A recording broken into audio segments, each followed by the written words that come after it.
একটি ছোট শহরে এক বৃদ্ধ লোক থাকতেন। তার নাম ছিল রফিক চাচা।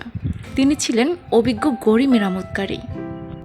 একদিন তিনি তার ছেলে আদিলকে একটি বেশ পুরনো ঘড়ি দিয়ে বললেন, বাবা, এই ঘড়িটা তোমার দাদার কাছ থেকে পাওয়া। এই ঘড়িটা খুবই পুরনো। তুমি এটি শহরের কোনো এক দোকানে নিয়ে গিয়ে জিজ্ঞেস করো এটি তারা কত দামে কিনবে। আদিল ঘড়িটি নিয়ে শহরের এক দোকানে গেল। দোকানদার ঘড়িটি দেখে বলল, বাবা, ঘড়িটি তো খুব পুরনো, এর জন্য আমি তোমাকে 200 টাকা দিতে পারি। আদিল ঘড়িটি নিয়ে সেখান থেকে ফিরে এলো এবং বাবাকে সব খুলে বলল।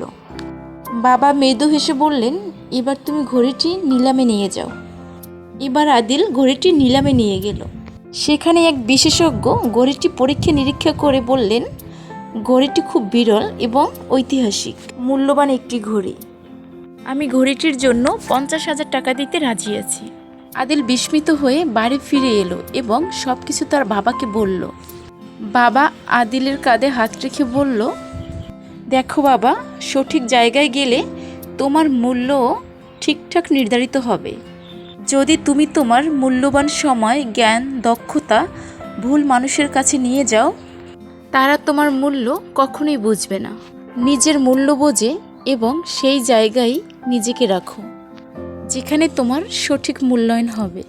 সঠিক জায়গায় নিজের যোগ্যতা প্রমাণ করো, তাহলে তুমি তোমার জীবনের প্রকৃত অর্থ বুঝতে পারবে।